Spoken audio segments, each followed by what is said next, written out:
Hello everyone, welcome to Community Medicine Insight. In this video, we will discuss the theme of World Leprosy Day, year 2026 and its public health relevance.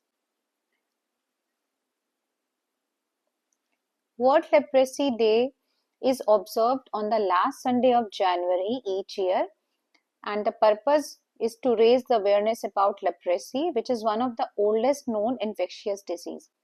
And in the year 2026, this World Leprosy Day falls on 25th January globally.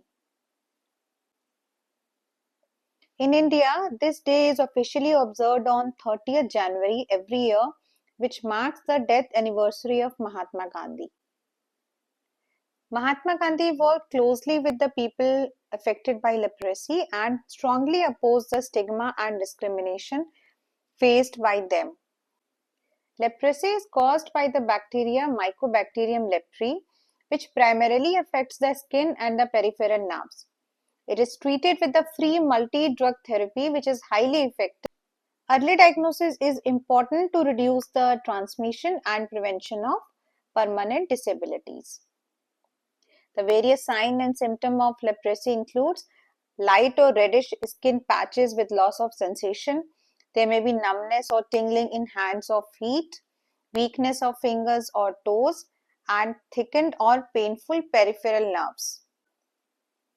Non-healing wounds or burns which are due to loss of sensation. The WHO theme of the year 2026 is Leprosy is curable. The real challenge is stigma. The message here is that leprosy can be completely cured with the treatment available nowadays, but the biggest barrier to end this disease isn't the bacteria, but the stigma and the social discrimination faced by the people who are suffering from leprosy. Stigma affects the daily life of the patients because due to this the people lose their job, they are forced to leave their home, turned away from the family, community life, social life, and even the children are not allowed to attend the school. Why stigma matters? Because of this, the people are not seeking healthcare early and there is a delay in diagnosis. Due to this, there is continued transmission and increased rates of disability.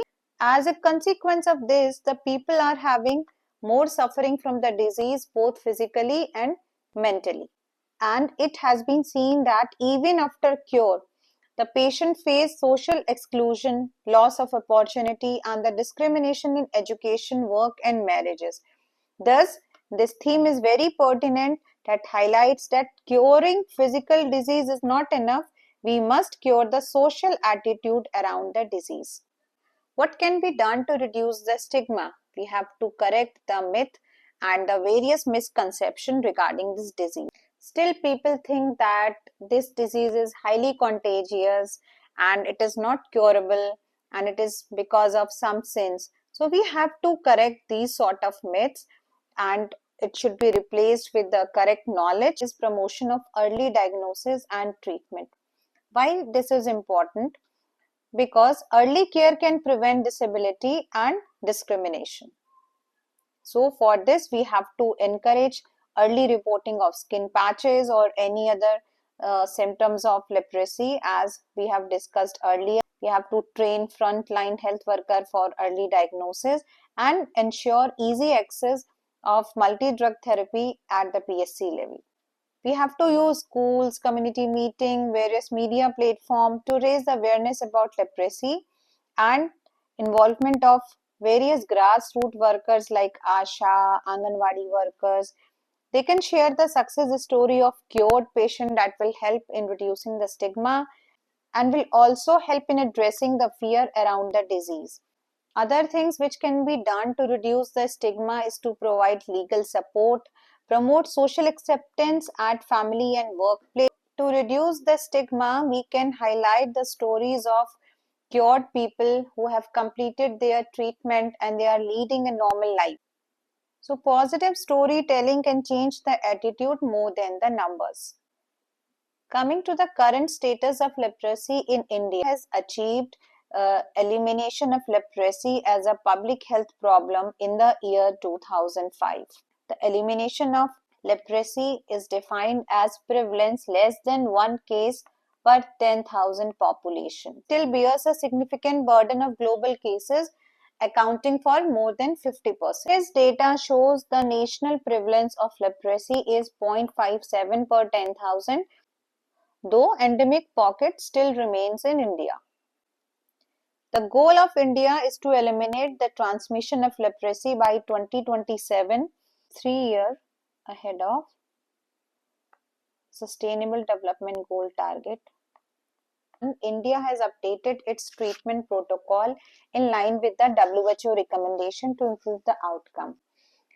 Currently, there is a 3-drug MDT for both the paucibacillary as well as multibacillary leprosy. Previously, we were using 2-drug regimen for paucibacillary.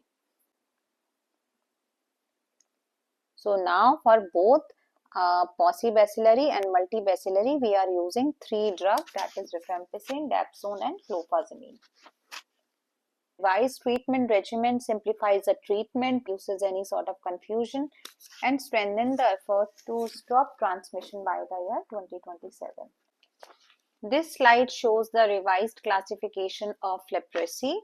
Leprosy is classified either paucibacillary or multibacillary based on either the skin lesion or the nerve involvement, bacilli in the laboratory based test which is based on slit skin smear. Any one feature suggests the multibacillary disease, then the patient is to be treated as multibacillary to ensure the complete cure.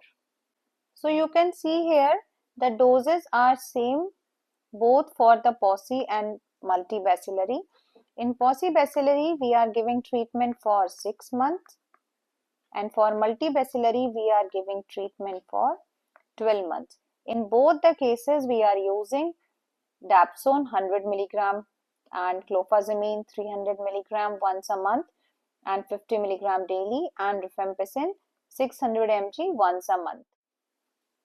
Various activities under National Leprosy Eradication Programme include free diagnosis and treatment, which is available at all the public health facilities including PSC, CSC, district hospital and the medical colleges. There is a referral to district hospital for difficult and complicated cases, the cases of lepra reaction, grade 2 disability cases and for the reconstructive surgery. Capacity building is done in the form of regular training of medical officers, health officers, technician and grassroots worker, and the focus is on early diagnosis, treatment and the case management. Intensive IEC activities are done to increase the awareness and reduce the stigma and discrimination, and there is a strong emphasis on interpersonal communication. Under disability prevention and medical rehabilitation, there is a free provision of dressing material, supportive medicine and microcellular rubber footwear. There is also self-training of the patient and reconstructive surgeries are done free of cost and welfare allowances provided. Monitoring is done through various monthly reports, field visit and the review meeting by central, state and district. And the key indicators used are new case detection rate, treatment completion rate, and the percentage of grade 2 disability. Under National Strategic Plan from 2023 to 2027, India aims to achieve the interruption of transmission at district level, which is evidenced by the zero occurrence of new child cases for at least 5 consecutive years. And after the interruption of transmission, district shall move on to achieve the elimination level of leprosy as a disease with 0 new cases reported for at least 3 consecutive years.